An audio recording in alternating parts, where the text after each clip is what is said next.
말하는 자가 없었더라. 아멘. 예전에 부교역자로 성남에서 한 교회에서 사역을 하는데 그 교회 부목사님이 이런 말을 해요. 나는 담임 목회는 하고 싶지가 않다. 할 수만 있으면 부교역자로 계속 있고 싶다. 여기까지만 들으면 여러분들은 그 부목사님이 좀 담임 목사의 그 책임을 최대한 미루고 회피하고 싶어서 그런가 라고 하나의 말만 들으면 그렇게 느껴지는데, 사람의 말은 모든 배경 가운데 들어야죠. 왜 이런 말을 하게 됐냐면, 그때 그 교회에서 장례가 났어요. 근데 그 장례가 너무 가슴 아픈 장례였어요. 6살짜리 아이가 엄마랑 같이 슈퍼에 갔다가 이제 엄마는 계산하고 있고 이제 아이가 먼저 이제 밖으로 나갔어요. 밖으로 나갔는데 하필이면 그때 트럭이 파킹이 안 돼 있는 거예요. 참 그것도 일이 나려면 그래요. 트럭이 파킹이 안 돼 있어서 뒤로 밀려오는데 뛰어나갔다가 거기에 이제 치이고 깔려서 엄마가 계산하고 나왔더니 내 딸이 거기에 이렇게 해서 죽어 있는 거예요. 얼마나 그게 참 가슴이 아픕니까? 지난주까지만 해도 얼굴 보고 웃고 같이 했던 그 사랑스러운 아이가 교회로 소식이 들려온 거예요. 죽었다고. 그것도 교회 바로 앞이었어요. 와, 교회적으로 얼마나 큰 슬픔이었는지 이루 말할 수 없습니다. 저희가 할 수 있는 게 무엇입니까? 장례식에 찾아갔어요. 교역자 성도들 다 찾아갔는데 뭐라고 위로할 수가 없는 거예요. 그 상황에서 가족들에게 뭐라고 얘기하겠습니까? 그런데 그때 누군가 한 사람은 계속 이야기를 해야 돼요. 그게 누굽니까? 담임 목사님. 예배를 인도하고 성도들을, 그 가족들을 계속 위해서 뭔가를 얘기를 해야 되는데 그 목사님이 한동안 예배를 시작하는데 말을 잇지를 못하는 거예요. 그 슬픔과 뭐라고 위로할지 모르는. 그래서 그 장례식이 끝나고 나서 부교역자들이 모였을 때 그 목사님이 그런 이야기를 한 거예요. 내가 저 상황이라면 나는 담임 목회 나는 위로할 말이 없다. 그러면서 그런 이야기를 했습니다. 사랑하는 성도 여러분, 오늘을 살아가는 우리 주변을 보면 태어나면서부터 아픔이 있는 자들도 있고 태어나면서 원치 않는 어려움을 겪는 자들이 참 많이 우리 주위에 있습니다. 가깝게는 여러분의 가족, 친척, 친구, 지인, 바로 아파트 옆에 같이 유치원 학원을 보내는 아이의 부모라든지 뭔가 주변에 어려운 이야기들을 가지고 사는 사람들이 많이 있다는 거예요. 그럼 여러분들이 그 이야기를 들었을 때 여러분들은 어떻게 하고 계십니까? 예전에 TV에서 이런 말하는 사람을 봤어요. 나는 가능하면 힘든 사람하고는 어울리고 싶지 않다. 왜요? 힘듦이 나에게 전염이 돼서 내 삶이 힘들어지니까 나는 힘든 사람 만나거나 힘든 자리엔 가고 싶지 않아 라고 말하는 연예인을 보면서 제가 본인의 그렇다라는데 제가 뭐라고 얘기하겠습니까? 그러나 하나님의 자녀로 이 땅에 살아가고 있는 저와 여러분은 어떻게 해야 되는가? 하나님이 이에 대해서 분명한 메시지를 주고 계십니다. 이사야 40장 1절입니다. 너희의 하나님이 이르시되 너희는 위로하라 내 백성을 위로하라 라고 하나님은 위로에 대한 메시지를 분명하게 전하고 있어요. 여기 보면 두 종류의 사람들이 나옵니다. 한 종류는 너희고 한 종류는 내 백성입니다. 너희는 누굴까요? 하나님의 마음을 알고 하나님의 위로를 받으며 살아가는 그 시대 선지자들입니다. 내 백성은 누굴까요? 이스라엘 백성이지만 하나님의 백성이지만 하나님을 모르고 하나님의 위로가 없는 자들이 지금 저 시대의 내 백성이라고 불리움을 받습니다. 그러니까 다시 정리하면 하나님의 마음을 알고 하나님의 위로가 있는 너희가 하나님을 모르고 하나님의 위로가 없는 자들을 위로해 주며 살라는 것이 하나님의 마음이라는 것입니다. 이 세상은 위로가 참 많이 필요한 세상이에요. 저와 여러분의 삶을 이 세상에서 생각해 보면 정말 축복된 삶 아닙니까? 왜 축복된 삶입니까? 방금 이야기했듯이 저와 여러분은 우리의 부모가 누군지를 알고 살아요. 우리 부모가 하나님이라는 걸 알고 하나님이 때때로 여러분에게 은혜를 주세요. 요즘 참 목회할 때 참 기쁘고 즐거운 일이 뭐냐면 성도들이 이렇게 간혹 연락이 오는데 요새 하나님이 은혜를 참 많이 주세요. 어떤 성도들의 마음을 시원하게 하시고 예배 가운데 그 마음에 담겼던 스트레스가 사라지게 하시고 낙심이 일어나는 일들을 저에게 이렇게 전해오는 것들을 볼 때 제가 참 기쁩니다. 그러나 그게 제가 하는 일입니까? 부모 되신 하나님이 자녀 되신 여러분을 위해 일하고 계신다는 거예요. 하나님의 자녀의 삶처럼 축복된 삶이 없다는 거예요. 그런데 어떤 자들은 이 세상 사는데 고아처럼 살아요. 내 영적인 아버지, 창조주라는 걸 모르고 살아가는 거예요. 그러니까 하나님 관점은 무엇입니까? 우리가 첫째 아들이죠. 첫째 아들. 하나님을 이미 아는 첫째 아들인 너희, 하나님 사랑 안에 살아가는 첫째 아들과 같은 너희가 하나님을 여전히 모르는 둘째 아들 위로 좀 해주지 않을래? 이게 하나님이 원하시는 거예요. 시인 김재진 씨, 여러분 많이 아실 줄 압니다. 너를 만나고 싶다라는 시를 보면 이렇게 써놨어요. 나를 이해하는 사람을 만나고 싶다. 사소한 습관이나 잦은 실수, 쉬 다치기 쉬운 내 자존심을 용납하는 그런 사람을 만나고 싶다. 직설적으로 내뱉고선 이내 후회하는 내 급한 성격을 받아들이는 그런 사람과 만나고 싶다. 내 살아가는 방식을 송두리째 이해하는 너를 만나고 싶다. 이 시를 보면 사람들은 이해받고 싶고 위로받고 싶다는 것입니다. 그러나 정말 이 세상은 위로가 있습니까? 제 친구 중에 사회생활을 20대 중반에 시작한 친구가 있어요. 어떤 일을 했냐면 외삼촌이 이렇게 정육점을 하셨는데 20대 초반에 거기를 가서 일을 배우고 20대 중반에 정육점을 차렸어요. 그러니까 우리는 그때 뭐 취업 준비한다고 이럴 때인데 한참 이제 사장님으로 이제 살아가니까 얼마나 이제 좀 이렇게 됩니까? 그 친구가 어느 날은 내가 한번 쏠 테니까 모여라. 그러니까 이제 그 친구 있는 대로 다 갔어요. 그래서 이제 얘기를 하다가 이제 물어봤어요. 사회생활 시작했는데 뭐 힘든 게 어떤 게 힘들어? 사회생활? 20대 그 취업하는 그 준비생들이 그 관점에서 물어보니까 갑자기 이제 그 친구는 이제 인생 선배죠. 사회생활 먼저 했으니까 갑자기 이렇게 얘기를 해요. 얘들아, 이 세상은 힘듦을 감춰야 돼. 우리는 이게 더 무슨 말인가? 이제 그 친구의 철학이에요. 감춰야 돼.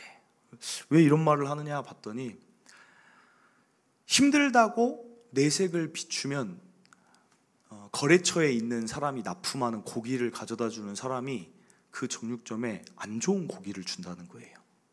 왜냐하면 이 정육점은 잘 안 되니까 곧 거래가 끝날 것 같으니까 장사가 잘 되는 데는 좋은 고기를 준대요. 그러면 그 정육점은 장사가 잘 되는데 고기까지 좋으니까 계속 유지되지 않겠습니까? 자기가 힘든 내색을 한두 번 비쳤더니 고기를 그렇게 갖다 주는 거예요. 나이도 어린데다가. 그러니까 자기가 그걸 보고 아, 이게 힘듦을 내색하면 안 되는구나 라고 깨닫고 그때부터는 절대로 어떤 사람을 만나든지 힘들다, 어렵다 이런 얘기는 일절하지 않는다는 것입니다. 이 세상이 그런 세상이에요. 여러분도 힘들 때 힘들다고 내색을 하십니까? 갈수록 어른이 될수록 힘들다고 내색을 안 해요. 중학교, 고등학교 때 또래 친구가 좋은 이유는 힘들다고 하면 그들이 공감을 해주는데 나이가 들수록 힘들다고 얘기를 하면 옆에서 오히려 약점으로 잡고 약점으로 잡고 이렇게 이용을 합니다. 또는 힘들다고 말하고자 싶으면 만남을 거절당하기도 합니다. 힘들다고 이야기를 했더니 오히려 네가 잘못했다고 질책하기도 해요. 여러분, 이 세상에 위로가 있습니까? 하나님은 이런 세상의 구조를 알기 때문에 그렇기에 더더욱 위로받지 못하는 세상에 하나님의 위로를 받으며 살아가는 저와 여러분이 그들을 위로하며 살기를 원하신다는 사실입니다. 오늘 어떻게 위로하면 될까? 오늘 본문을 통해 위로하는 자가 어떤 위로를 할 때 정말 그들에게 위로가 될지를 오늘 욥기의 본문을 통해 세 가지만 살펴보길 원합니다. 오늘 본문의 욥은 이 세상에서 가장 짧은 순간에 가장 큰 고통을 받은 사람입니다. 3가지의 고통인데 하루아침에 자녀를 다 잃었어요. 아까 6살짜리 아이의 이야기만 들어도 우리 마음이 아픈데 욥은 하루아침에 그 많은 자녀를 한순간에 다 잃었어요. 재산을 하루아침에 다 잃었어요. 건강을 하루아침에 다 잃었습니다. 욥을 어떻게 위로할 수 있을까요?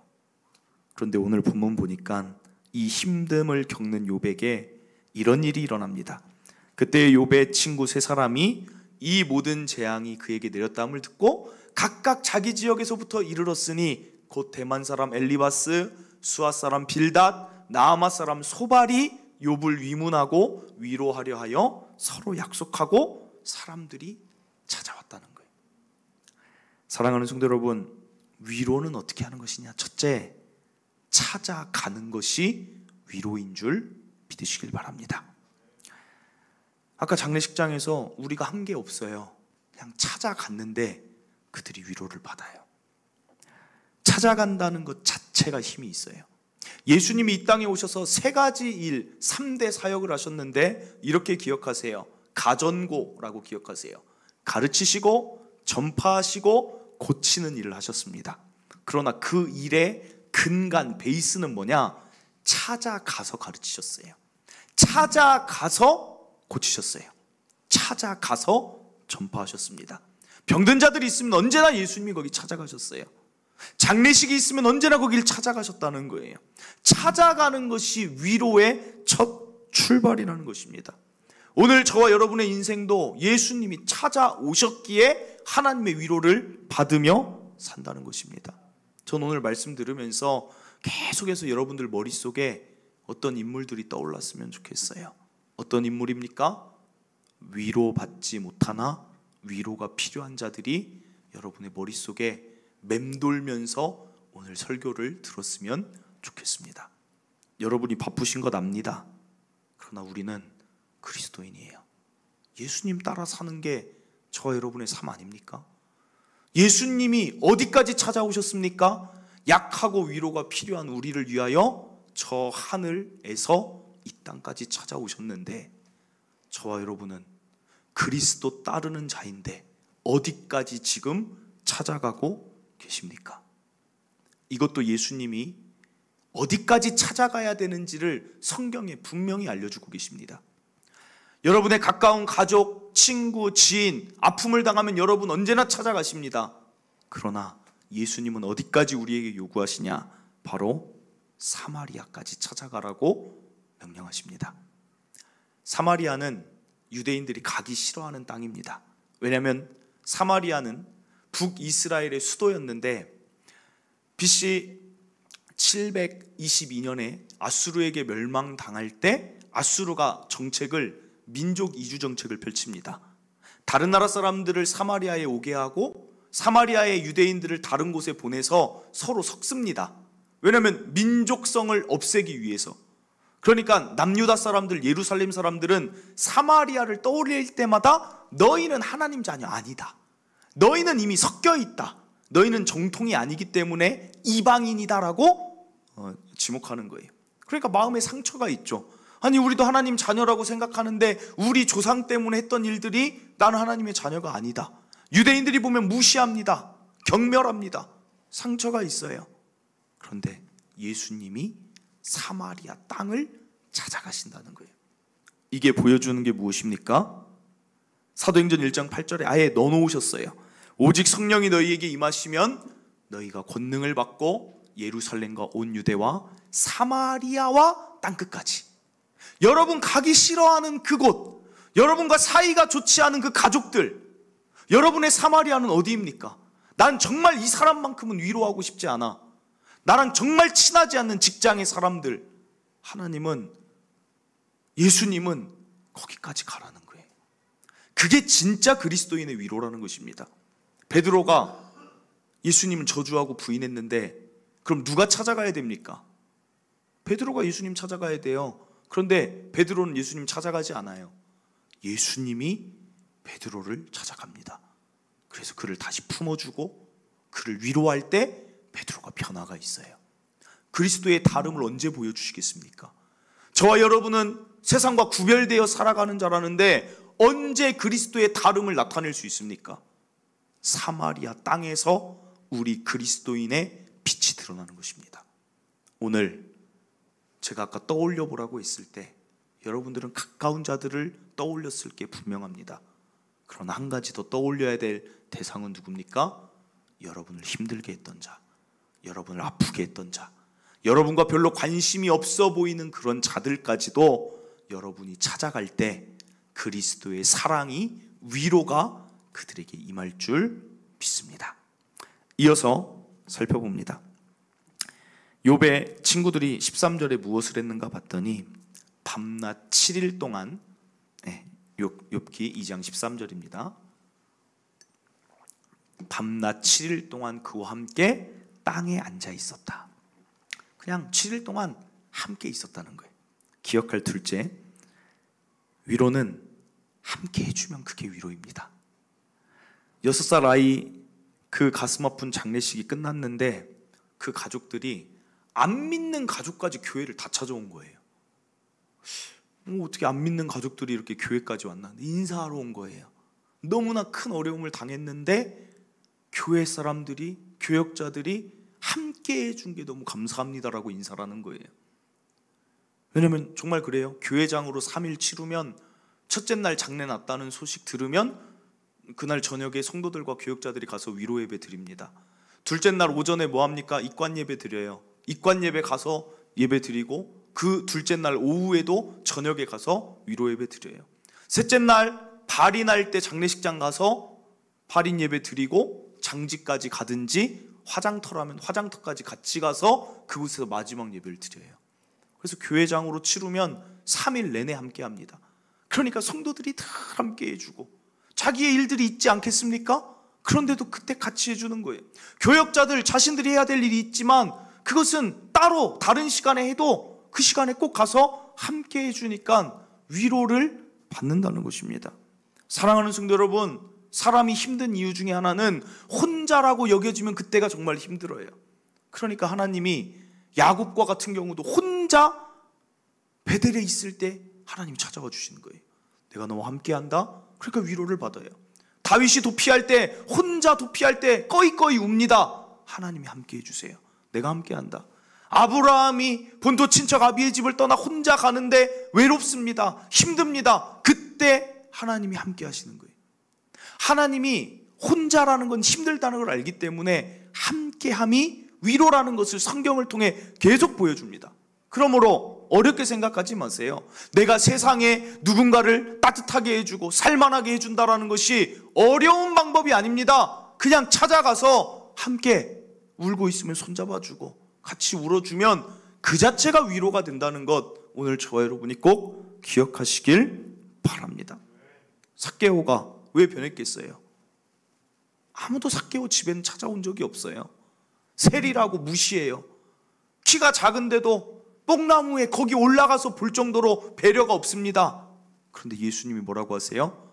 오늘 너희 집에 내가 거하겠다, 함께 하겠다 하는 순간 삭개오가 그 다음날 변화가 일어나요. 위로가 있다는 것이죠. 얼마 전에 나의 아저씨라는 드라마가 있어요. 보신 분들 있으십니까? 1부 때 제가 얼마 전에 그랬더니 청년이 막 웃어요. 그 의미는 얼마 전이 아니었다는 거죠. 저 잘 몰라요, 언제 나온지. 근데 아무튼 얼마 전에 제가 왜 그걸 잠깐 보게 됐냐면, 사람들이 자꾸 뭐 인생 드라마는 나의 아저씨다 뭐 그래요. 그래서 인생 드라마라는 말은 뭐냐면, 어른들은 이렇게 들으시면 돼요. 내가 지금까지 본 드라마 중에 최고가 이 드라마다, 그 뜻이에요. 그냥 궁금하잖아요. 목사는 알아야 됩니다. 시대를 알아야 돼요. 사람들이 뭐에 열광하는지, 뭘 보면서 뭘 느끼는지. 그래서 제가 틈틈이 처음에는 이게 인생 드라마라는데 제 선입견으로는 이해가 안 되는 게, 가수가 나와요. 아이유라는 가수가 배우를 하니까 제가 그 사람의 연기는 안 봤어도 그냥 가수가 배우를 하니까 별로 이렇게 보고 싶지 않은 뭐 그런, 그래서 무슨 아이유 노래 부르는 사람이 연기를 했네? 그래서 한참 망설였어요. 그러다가 딱 클릭을 했는데 내용은 이렇습니다. 스포일러 하면 안 되는데 간략하게 말씀드릴게요. 아이유라는 사람이 할머니랑 둘이 사는 거예요. 어려움들이 많습니다. 그런데 할머니도 아파요. 20살 간 넘은 청년, 아무도 신경 안 쓰는데 나의 아저씨라는 이성균이라는 배우인데 그 아이유라는 그 사람에게 관심을 가져요. 근데 가장 와닿았던 게 뭐냐면 아이유의 그 표정이 좋지 않은데 이자가 계속 관심 가져주고 할 때 표정이 점점 좋아져요. 그런데 그런 말을 합니다. 너희 할머니 돌아가셨을 때 나한테 꼭 연락해라. 왜냐면 누가 봐도 거기는 아는 사람도 없어요. 그냥 장례 혼자 치러야 되는데 할머니 돌아가시면 꼭 연락해라. 할머니 돌아가셨어요. 아이유가 연락을 해요. 할머니 돌아가셨어요. 막 울면서 전화를 하는데 이성균이 동네 사람들을 다 모아가지고 장례를 치러주는 거예요. 이성균네 형이 장례식장 비용도 다 내주는 거예요. 막 그 힘듦을 함께 나눠 가지는 거예요. 그래서 아이유가 할머니 돌아가시면 안 된다고 그렇게 얘기를 많이 해요. 왜요? 할머니 없으면 나는 정말 혼자니까. 그런데 이제는 혼자가 아니라는 걸 깨닫는 거예요. 함께라는 걸 깨닫는 거예요. 동네 사람들이 그렇게 따뜻하게 대해주는 것에서 다시 새로운 삶이 시작이 되는 거예요. 참 감동적이다. 세상 사람들도 함께하면 좋은 걸 아는 거예요. 그러나 삶이 지치고 바쁘고 팍팍하니까 그냥 혼자 살아가는 거예요. 사랑하는 성도 여러분, 저 우리가 이성균 됐으면 좋겠어요. 누군가의 나의 아저씨가 여러분 됐으면 좋겠어요. 하나님이 그거 원하시는 거예요. 혼자 있는 자들에게 그런 힘과 위로를 줄 수 있는 자, 예수님이 그 역할을 하신 거 아니겠습니까? 제가 코로나가 오고 가장 안타까운 게 뭐냐면 몇 번 말씀드렸어요. 작년 3월에 이거 꼭 하고 싶었던 건데 못 해가지고 이제 백신 맞고 끝나가면 이거 우리 교회 꼭 해야겠다. 고아원 얘기 드렸잖아요. 고아원. 지금 우리 교회가 고아원의 자체에 지금 운영하는 거에 대한 후원을 하고 또 2명 아이들을 후원하는데 어떤 후원이냐면 19세가 되면 시설을 나가야 됩니다. 대학교에 갈 때쯤 되면. 그럼 나라에서 500만 원 줘요. 500만 원 가지고는 등록금이나 내겠습니까? 방은 어디서 삽니까? 그래서 지금 그때 5살짜리 아이를 계속해서 그 통장, 개인 통장이 다 있대요. 그래서 후원을 계속 넣어주는 거예요. 그럼 나중에 10몇 년 지났을 때 그래도 한 학기 뭐 방 보증금 저렴한 거라도 하나 좀 할 수 있지 않을까. 그래서 지금 그거 우리가 하고 내년 되면 또 늘립시다. 계속 늘립시다. 그 일 하고 있는데 거기서 제가 물어봤어요. 그 총무하는 분에게 뭐가 가장 필요합니까? 와서 뭘 하면 좋을까요? 돈도 돈이지만 뭐가 필요할까요? 했더니 그분이 하는 말이 함께 애들하고 있어주면 좋겠어요. 함께. 그 얘기를 하는 거예요. 함께.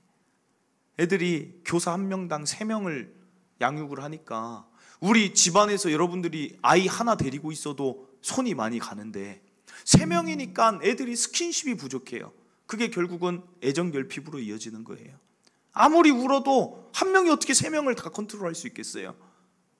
한 번이라도 와서 아이들 좀 안아주셨으면 좋겠다. 그 얘기를 하는데 얼마나 가슴이 막 아프던지. 그리고 책 좀 읽어줬으면 좋겠다는 거예요. 그 작년 3월 달에 그거 이제 우리 3월 달에 그거 합시다 얘기하려는데 코로나로 예배가 멈췄죠. 이제 회복되면 우리 교회가 그 일 했으면 좋겠어요. 그리고 우리의 함께함이 필요한 곳을 더 찾아서 우리가 그들과 함께 해줘서 그들에게 세상은 살만해, 너희 혼자 아니야, 그걸 느껴주는 위로를 줄 수 있는 저와 여러분, 우리 교회가 되었으면 좋겠습니다. 얼마나 따뜻하겠어요? 얼마나 그들이 힘을 내겠습니까? 그 비전이 하나님의 마음, 너희는 내 백성을 위로하라, 이것이 저와 여러분에게 일평생 살아가면서 울림이 됐으면 좋겠어요. 돈 버는 게 삶의 목적 되지 마세요. 나 잘 사는 거 목적 되지 마세요.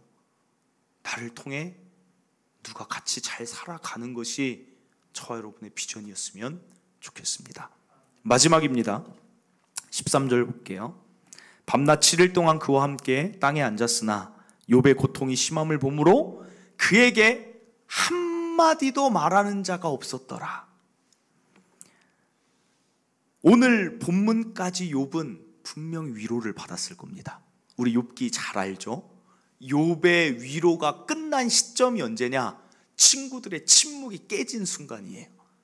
그들이 말하기 시작해요. 갑자기 이렇게 7일 동안 같이 있고 말하지 않다가 갑자기 말합니다. 욥아, 위로한다고 처음에는 건넸지만 결국은 정죄고 조언이에요. 네가 분명 하나님께 잘못한 게 있으니까 재산이 하루아침에 없어지고 건강이 없어지고 너의 자녀가 잘못했으니까 뭔가 하나님 데려가신 거 아니야? 욥이 나중에 뭐라고 하냐면 내가 밤에 기왓장으로 피부를 긁으면서 고통 가운데 잠을 이루지 못하는데 낮에는 이 친구들 때문에 내가 살 수가 없다. 제발 가라 그래요. 제가 이걸 보면서 깨닫는 위로의 지혜 셋째는 무엇이냐? 힘든 자들에게는 들어주는 것이 위로인 줄 믿으시길 바랍니다. 사람들이 위로하라고 하면 계속 조언을 하려고 해요. 자꾸 네가 잘못했다 그래요. 그러니까 힘들면 어떻게 합니까? 나 좀 내버려둬. 나 혼자 있고 싶어 그래요. 위로가 아니라 상처를 더 받는 거예요. 저도 목사이기 때문에 오늘 말씀 준비하면서 가장 많이 찔렸어요.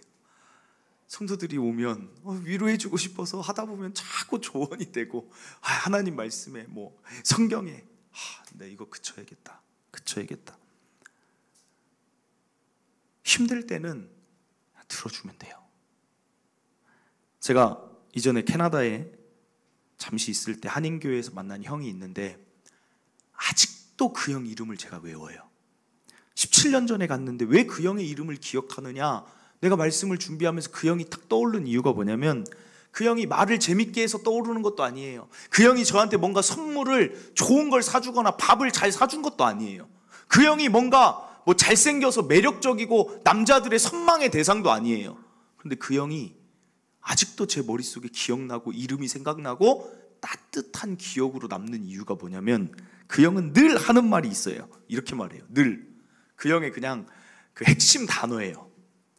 맞아. 뭔 얘기를 하든 맞아. 그 진짜 힘들어. 나 이거 어려워. 그럼 그거 맞아. 그거 진짜 어려워. 그 형이 사투리 쓰진 않았습니다. 저처럼 이 정도까지는 아니어도 맞아. 그러니까 그 주위에는 늘 사람이 있어요. 늘 사람이. 지금 생각해도 그들도 지금 와서 보니까 그 형의 그 맞아가 너무 듣고 싶었던 것 아니었을까? 맞아. 네 말이 맞아. 그렇게 힘들었구나. 그래서 네가 그때 그랬구나. 네가 그래서 맞아. 그거 정말 괴로운 일이야. 맞아가 위로예요. 그러나 또 적용 잘못하지 마세요. 전 설교할 때 늘 걱정이 뭐냐면 적용을 잘못하면 이제 걱정이 돼요. 맞아가 위로다 이러니까 갑자기 또 막 집에서 자녀들이 막 잘못하는데 맞아. 회사에서 회의합시다 하는데 자 안건 내세요. 맞아요. 부장님 맞아요. 이 말이 아니라 힘든 사람에게는 맞아를 해주고 조언은 그 사람의 마음이 좀 위로를 받았을 때 조언해 주는 거예요. 자녀들이 힘들어하는데 부모가 강하게 키우고 싶다고 막 그 앞에서 알아요. 자녀가 뭐 때문에 힘든지 아는데 강하게 컸으면 좋겠으니까 계속 말합니다. 아빠 땐 말이야. 야 그거 힘든 것도 아니야. 자녀가 더 이상 말하고 싶지 않은 거예요. 그게 사춘기 때 겪는 갈등이에요. 말해봤자야. 그게 아니라 그렇구나. 그리고 그 자녀가 마음이 좀 회복되고 올라왔을 때 그때 말이야. 이렇게 하는 것도 참 좋아. 그때 들리는 거예요. 부부 사이에도 마찬가지잖아요. 남자들은 이걸 참 잘 못하는 것 같아요. 저도 참 잘 못해요. 처음에 신혼 때 와이프가 막 얘기합니다. 뭐 이게 뭐 힘들고 막 얘기를 해요. 그러면 들어요. 일단 듣고 있다가 갑자기 그런데 그거는 여보가 하면서 그때부터 이제 좀 조언을 하다가 이제 문제 원인 분석하다가 이제 마찰이 돼요. 근데 이제는 좀 알아요. 와이프가 얘기 딱 하잖아요. 그러면 맞아. 그거 힘들지. 그러면 이제 이게 조율을 잘해야 되는 게 갑자기 다른 말이 와요. 어떤 말이 옵니까? 건성으로 듣는 건 아니지. 조율은 잘해야 되지만 제가 볼 때 문제 원인 분석하는 것보다는 맞아로 대했을 때 마음이 많이 풀린다는 걸 제가 봅니다. 여러분, 맞아 남편 돼주세요. 아내가 힘들 때는 맞아라고 해주세요. 남자분들, 남편이 힘들 때는 맞아라고, 아내들도 내가 생각하는 거 있어도 남편이 지금 힘들 때는 그냥 맞아라고 해주세요. 그게 위로받아요. 자녀가 힘들면 그냥 맞아라고 해주세요. 직장에서 누가 하소연을 하면 일단은 맞아라고 해주시고 다음날 조언해 주세요. 그게 위로인 줄 믿습니다. 예수님이 어떻게 했는지 보실래요? 사마리아 지역에 갔는데 이 여인은 물을 기르러 사람들을 만날 자신도 없는데 예수님을 만나서는 말을 많이 해요. 왜 그렇게 됐을까? 요한복음 4장 17절, 여자가 대답하여 이르되 나는 남편이 없나이다. 예수께서 이르시되 내가 남편이 없다 하는 말이 옳도다. 옳도다가 뭐예요? 맞다는 거예요. 너에게 남편 5이 있었고 지금 있는 자도 내 남편이 아니니 내 말이 참되도다. 이미 남편처럼 살고 있는 거 신이 모르겠습니까? 예수님 다 알아요. 지금 남편과 같이 사실 혼이라는 것, 동거하고 있다는 거 아는데도 그 여인이 저렇게 대답할 때 그걸 숨겨주시고 맞아, 네 말이 맞아 라고 해주시니까 사마리아 여인이 예수님께 마음을 터놓고 신앙을 고백하고 신앙의 문제를 가지고 위로받고 치유가 된다는 것입니다. 사랑하는 성도 여러분, 다시 한번 말씀드립니다. 맞아가 여러분의 입술에 있기를 바랍니다. 말씀을 맺습니다. 이 세상 위로가 많이 필요한데 위로는 찾기가 어려워요. 저와 여러분이 위로자가 되기를 하나님이 원하십니다. 첫째로 찾아가서 위로해 주시고 사마리아까지 위로하러 가시길 바랍니다. 이번 주에 생각나는 분들, 코로나 때문에 찾아가지 못한다 할지라도 꼭 문자 보내시고 꼭 전화라도 해서 그들 찾아가는 위로자 되시길 바라고, 둘째로 함께 해주시길 바라요. 연락했는데 정말 힘들다, 그럼 찾아가서 그냥 손 한번 잡아주세요. 찾아가서 그냥 커피 한잔 해주세요. 그러면 그 자가 위로받고 살 소망이 있을 줄 믿습니다. 마지막으로 들어주세요. 조언하지 말고 맞아, 너 힘들 것 같아, 그 한마디로 가정과 여러분이 거하는 모든 곳에 위로가 있기를 바랍니다.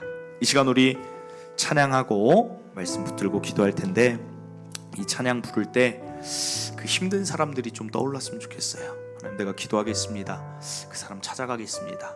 그 사람 위에 제가 위로자로 살겠습니다. 그런 마음으로 이 찬양 불렀으면 좋겠습니다.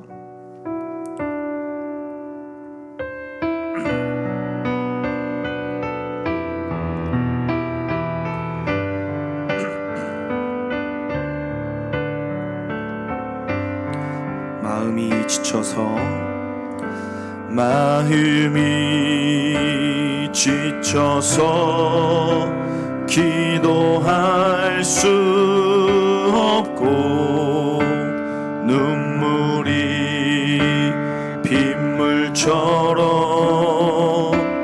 흘러내릴 때 주님은 우리 연약함을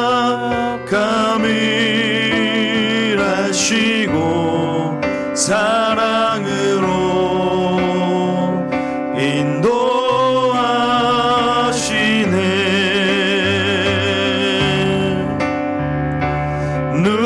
누군가 널 위하여,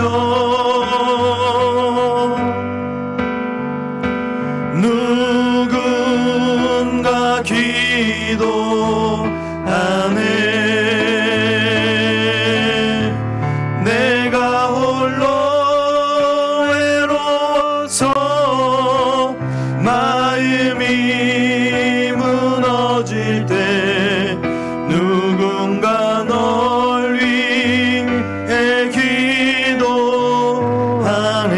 같이 한번 고백합니다. 마음이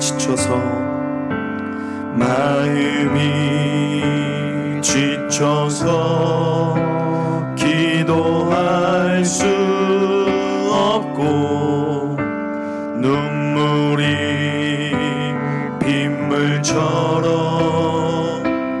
흘러내릴 때 주님은 우리 연약함을 아시고 사랑으로 인도하시네.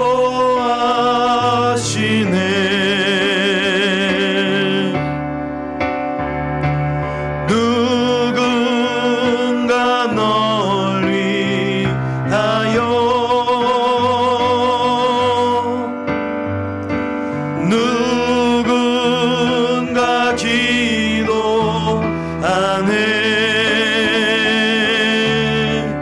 내가 홀로 외로워서 마음이 무너질 때 누군가 널 위해 기도하네.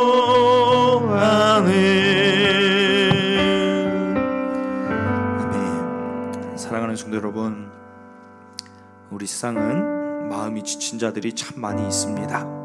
그런데 눈물이 빗물처럼 내리는데 표현하지 못하는 자들도 많이 있습니다. 태어나면서부터 자신이 원치 않았는데 장애를 가지고 태어난 자들도 있고, 태어나 보니 나라가 북한인 자들도 있고, 태어나 보니 부모가 안 계신 자들도 있고, 가족 가운데 여러 가지 어려움을 겪는 자들도 많이 있습니다.